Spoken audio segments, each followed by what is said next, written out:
नमस्कार, आप देख रहे हैं आवाज़ 24 न्यूज़। और आज देश की सबसे बड़ी खबर यह है कि वक्फ संशोधन बिल 2025 जो कि दोनों सदनों में पास हो चुका है, मोदी गवर्नमेंट ने अपने गिनती के ताकत पर यानी सांसदों के ताकत पर इस बिल को पास तो करा लिया है और यह देश में कानून का भी रूप ले चुका है। लेकिन इससे जुड़ा हुआ विवाद लगातार जारी है, पूरे देश में जारी है और यह खत्म होने का नाम भी नहीं ले रहा है। पश्चिम बंगाल में जैसा कि आपने विगत कई दिनों से देखा कि लगातार जो है विरोध प्रदर्शन जारी है, आगजनी भी हुई है और कई ऐसी घटनाएं पूरे देश के अलग अलग क्षेत्रों से आपको अलग अलग न्यूज़ चैनलों और अखबारों के माध्यम से ज़रूर मिल रही होगी।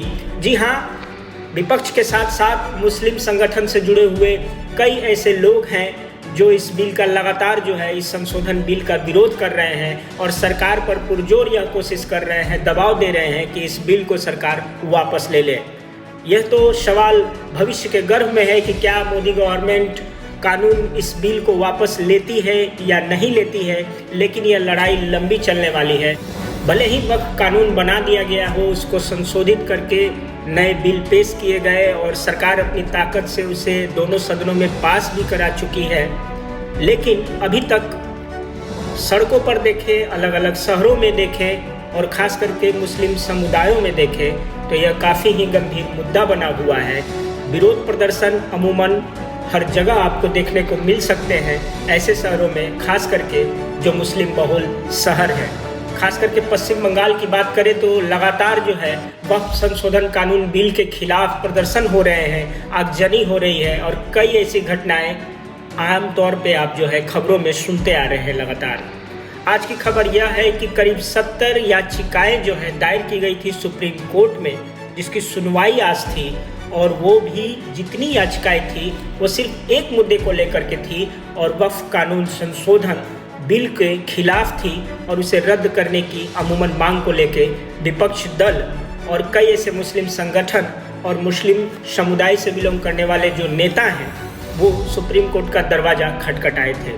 जी हाँ, आज सुनवाई हुई सुप्रीम कोर्ट में और हम आवाज़ 24 न्यूज़ पे आपको यह बतलाना चाह रहे हैं कि सुप्रीम कोर्ट ने इस पर क्या बातें की, किस तरह की सुनवाई हुई, किस तरह की बहस हुई इस मुद्दे पर और आने वाले समय में इसका क्या नतीजा आ सकता है। तो हम अलग अलग चैनलों के हवालों से आपको हम आज की जो खबरें रही हैं सुप्रीम कोर्ट से रिलेट करती हुई, वक्त संशोधन कानून बिल जो है जो पास हुआ है और इसके विरोध में जो 70 याचिकाएं दायर की गई हैं सुप्रीम कोर्ट में, उसकी आज सुनवाई हुई है। तो आज जो है जैसा कि आप जान रहे हैं कि कपिल सिब्बल काफ़ी मशहूर वकील हैं और वो कांग्रेस पार्टी से भी बिलोंग करते हैं। काफ़ी बड़े बड़े केसों को उन्होंने फाइट भी किया है, अमूमन विपक्ष की तरफ से, कांग्रेस की तरफ से। और इस संशोधन बिल की जितनी भी याचिकाएं दायर की गई थी उनके तरफ से एडवोकेट जो थे कपिल सिब्बल थे और सिंघवी जी थे। दोनों ही देश के नामी लॉयर भी हैं और कांग्रेस के नेता भी हैं, जैसा कि आप जानते हैं। और आइए बतलाते हैं कि किस तरह की जो है बातें हुई हैं आज सुप्रीम कोर्ट में और किस तरह की बहसबाजी हुई। हम आवाज़ 24 न्यूज़ पर आज आपको बतलाएंगे कि पूरे दिन की गतिविधि सुप्रीम कोर्ट की सुनवाई के बाद क्या रही, क्या कहा सुप्रीम कोर्ट ने, किस तरह की बहस हुई और इस वक्त कानून बोर्ड जो संशोधित हो करके 2025 में जो नए तरीके से लागू हो चुका है उस पर क्या बातें हुई और सुप्रीम कोर्ट का आखिर क्या रुख रहा। अलग अलग न्यूज़ चैनलों ने इस खबर को कवर किया और आवाज़ 24 न्यूज़ पर भी हम आपको इससे जुड़ी हुई कुछ विशेष बातें आपसे शेयर करना चाहते हैं कि वक्त कानून सुप्रीम का जो है आज डे 1 था, पहला दिन था। कुल 70 पिटीशन डाले गए थे इसके खिलाफ, 70 पिटीशन डाली गई थी, यानी कि 70 अलग अलग लोगों ने, अलग अलग संगठनों ने, उसमें कई मुस्लिम धर्म गुरु भी थे, कई मुस्लिम नेता भी थे, कुछ विपक्ष के भी ज़्यादातर लोग थे और कई लोगों ने ये मांग की 70 याचिकाएं डाल करके कि कहीं न कहीं इस बिल को खारिज कर दिया जाए, सरकार को यह आदेश किया जाए। लेकिन चलिए बतलाते हैं कि आखिर आज सुप्रीम कोर्ट में क्या हुआ, किस तरह की गतिविधियां रही इस केस को लेकर के। खास करके सुप्रीम कोर्ट, जैसा कि हम एनडीटीवी इंडिया के जो वेबसाइट पोर्टल है उसके हवाले से आपको बतला दें कि कोर्ट ने कहा कि वह सरकार से पूछेगी कि क्या वक्फ बोर्ड और वक्फ काउंसिलिंग के लिए 2 गैर मुस्लिम सदस्यों की आवश्यकता न्यूनतम सदस्य है या अधिकतम सदस्य। आप जैसा कि जानते हैं कि जो पैनल है वक्फ संशोधन बोर्ड में, तो सरकार ने जो अमेंडमेंट किया है उसमें गैर मुस्लिमों को भी रखने का प्रावधान रखा गया है और सबसे बड़ी आपत्ति मुस्लिम संगठनों के बीच यही है कि आखिर जब यह मुस्लिम से धर्म से रिलेटेड वक्फ बोर्ड है तो इसमें गैर मुस्लिम समुदाय लोगों के आने की क्या ज़रूरत है। और यही चाल चल के सरकार जो है वो खास तौर पे अपने लोगों को वक्फ बोर्ड में बैठाना चाह रही है, हमारे ऊपर निगरानी बैठाना चाह रही है और हमारे संपत्तियों को सरकार हड़पना चाह रही है। तो सबसे बड़ा जो है डिमांड लोगों का यही था, याचिकाकर्ता जो भी सुप्रीम कोर्ट में गए हुए थे, कि ये जो नियम है ये बिल्कुल गलत है, इसे खारिज किया जाए। इस बोर्ड के जो भी अधिकारी होंगे, जो भी मेंबर होंगे, वो सिर्फ और सिर्फ मुस्लिम धर्म से रिलेटेड लोग होंगे, वो गैर मुस्लिम नहीं होंगे। तो सबसे पहले तो मांग यही की गई थी। और आगे हम आपको बतला दें कि पूरे डिटेल में कि आज बुधवार का दिन है और सुप्रीम कोर्ट में जो है संशोधन अधिनियम इस 2025 को संवैधानिक वैधता को चुनौती दी गई थी और देने वाली याचिकाओं में अहम सुनवाई हुई। प्रधान न्यायाधीश जो हैं CJI संजीव खन्ना, जस्टिस संजय कुमार और जस्टिस KV विश्वनाथन की पीठ ने इस मामले की आज सुनवाई की है और इस मामले में दो अहम पहलुओं पर विचार करने की बात कही है, खास करके सुप्रीम कोर्ट में। साथ ही अदालत ने इस मुद्दे पर केंद्र सरकार से वक्फ वाई यूजर के मुद्दे पर जवाब मांगा है। अब अगली सुनवाई जो है गुरुवार को, यानी कि कल, आज बुधवार है, पहले दिन सुनवाई की थी, कल गुरुवार को जो है फिर से जो है सुप्रीम कोर्ट सुनवाई करेगी इस मामले को लेकर के। अदालत ने आज सुनवाई में साफ इनकार किया है कि किसी भी प्रकार का हम आज कोई फैसला नहीं दे रहे हैं, ना ही इस कानून पर रोक लगाने की कोई बात कर रहे हैं, इस सुनवाई को हम जारी रखेंगे। तो इस तरह से जो है रोक पर कोई भी बात नहीं कही है सुप्रीम कोर्ट ने। अदालत की तरफ से आज कोई आदेश जारी नहीं किया गया है। CJI ने मौखिक रूप से कहा कि जो भी संपत्ति उपयोगकर्ता द्वारा वक्फ घोषित की गई है या न्यायालय द्वारा घोषित की गई है उसे अधिसूचित नहीं किया जाएगा। साथ ही अदालत ने कहा कि पदेन सदस्य नियुक्त किए जा सकते हैं, उन्हें धर्म की परवाह किए बिना नियुक्त किया जा सकता है, लेकिन अन्य मुस्लिम होने चाहिए। अब इसका जो डिटेलिंग है, जो कोर्ट का जब ऑर्डर आएगा, कोर्ट डिटेल्स में इस बात को बतलाएगी कि इसका मूल बात क्या हुआ, मूल इसका असर क्या होगा, इसकी जो महत्व है इस संशोधन बिल पर इसका क्या पड़ेगा। अब आइए कपिल सिब्बल जी पे जानते हैं। आप देश के मशहूर एडवोकेट रहे हैं, खास करके वो कांग्रेस के वरिष्ठ नेता भी रहे हैं और ज़्यादातर विपक्ष का जो केस है वो निश्चित तौर पर कपिल सिब्बल को सुनते हैं आप बहस करते हुए। आपने इससे पहले भी देखा होगा, खास करके सुप्रीम कोर्ट के वो बड़े लॉयर हैं। आज जो 70 याचिकाएं दायर की गई थी इस संशोधन बिल के खिलाफ में, उसके तरफ से जो मुख्य एडवोकेट थे वो कपिल सिब्बल ही थे और उन्होंने क्या कहा कोर्ट से, यह भी हम आपको बतला दें कि याचिकाकर्ता की ओर से वरिष्ठ अधिवक्ता कपिल सिब्बल सहित कई वरिष्ठ अधिवक्ताओं ने पक्ष रखा। खास करके कपिल सिब्बल ने कहा कि यह संशोधन संविधान के अनुच्छेद 26 का उल्लंघन करता है, जो धार्मिक समुदाय को अपने धार्मिक मामलों के प्रबंधन की स्वतंत्रता देता है। उन्होंने सवाल उठाया कि कानून के मुताबिक मुझे अपने धर्म की आवश्यक प्रथाओं का पालन करने का अधिकार है, यानी कि किसी भी धर्म के व्यक्ति को अपने धर्म की जो भी प्रथा है उसे पालन करने का उसे पूरा अधिकार है और सरकार उसे छीन नहीं सकती किसी भी बिल या किसी भी कानून के द्वारा।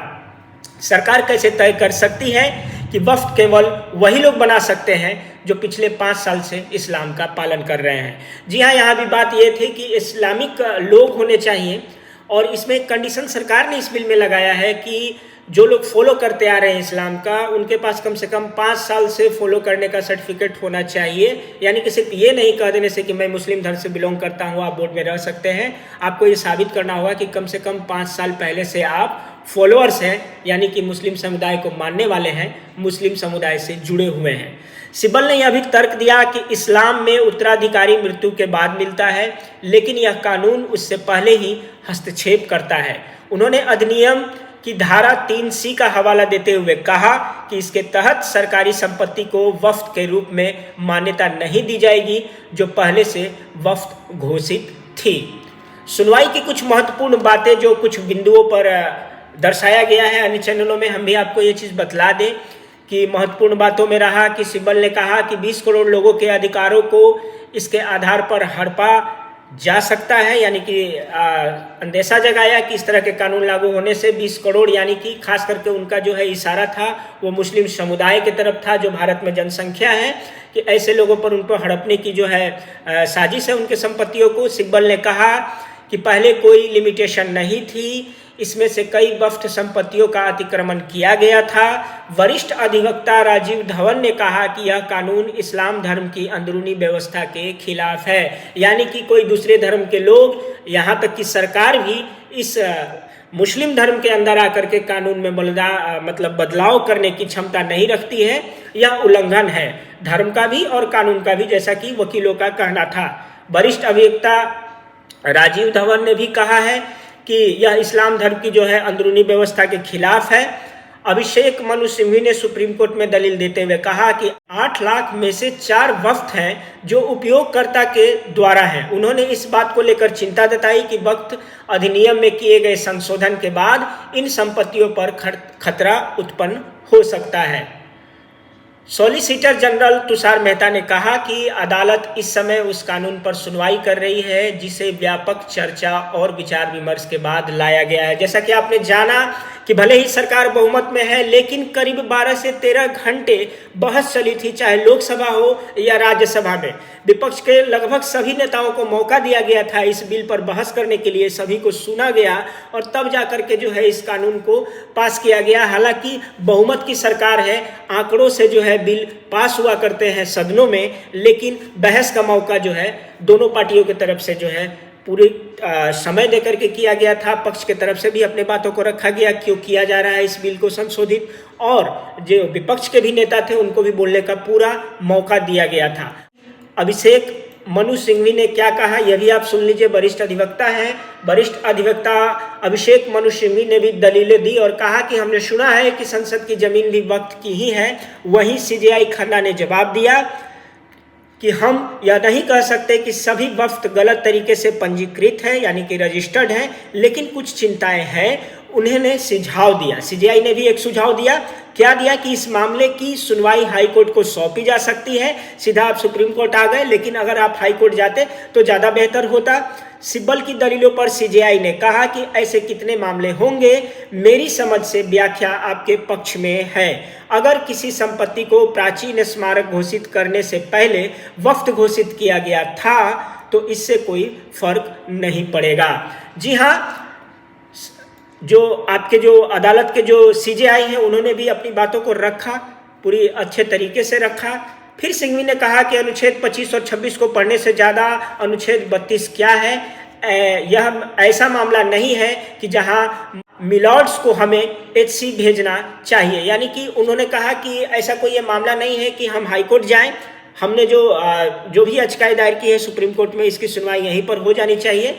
हमें नहीं लगता कि हमें हाई कोर्ट इस पर पुनः जाना चाहिए, जैसा कि एडवोकेट के द्वारा कहा गया है। अधिवक्ता हुजैफा अहमदी ने भी कहा कि अधिनियम की धारा 3R के 3 पहलुओं पर ध्यान देना जरूरी है, खासकर इस बात पर कि इस्लाम का पालन करना यदि आवश्यक धार्मिक अभ्यास माना जाता है तो इसका प्रभाव नागरिकों को मौलिक अधिकारों पर भी पड़ सकता है। अहमदी ने कहा कि यह अस्पष्टता पैदा करता है। तो आपने देखा कि विपक्ष के जो भी वकील हैं अपने अपने तरीके से सब कुछ जो है प्रेजेंट किया सीजेआई के सामने। सीजेआई ने अब सरकार से भी कुछ सवालें पूछी हैं इस मामले को लेकर के। वो क्या है हम आपको बतला दें कि सीजेआई ने भी सरकार से पूछा कि वक्फ वाई यूजर क्यों हटाया। सुप्रीम कोर्ट ने केंद्र सरकार से भी तीखे सवाल पूछे। क्या पूछा? सीजेआई ने एसजी तुषार मेहता से कहा कि वक्फ वाई यूजर को क्यों हटाया गया है। सुप्रीम कोर्ट ने कहा कि 14-15वीं सदी की अधिकांश मस्जिदें बिक्री विलेख नहीं होगा, अधिकांश मस्जिदें वक्फ वाई यूजर होंगी। इस पर एसजी ने कहा कि उन्हें इसे पंजीकृत करवाने से किसने रोका है। सुप्रीम कोर्ट ने सवाल किया कि अगर सरकार कहने लगी कि ये जमीनें सरकारी हैं तो फिर क्या होगा। तो निश्चित तौर पर बड़े ही तकरार चले हैं दोनों वकीलों के बीच भी, सीजेआई के बीच भी, और इसी बीच सीजेआई ने सरकार से भी तीखे सवाल पूछे हैं। जो भी सवाल खड़े हुए हैं, जैसा कि हमने आपको बतलाया कि अंत में फिर सुप्रीम कोर्ट ने सिब्बल से भी पूछा, एडवोकेट कपिल सिब्बल से, कि सुप्रीम कोर्ट ने क्या पूछा कि पंजीकरण में क्या समस्या है। सिब्बल ने कहा कि मैं कह रहा हूं कि उपयोगकर्ता द्वारा वक्फ को समाप्त कर दिया गया है, यह मेरे धर्म का अभिन्न अंग है, इसे राम जन्मभूमि फैसले को मान्यता दी गई है।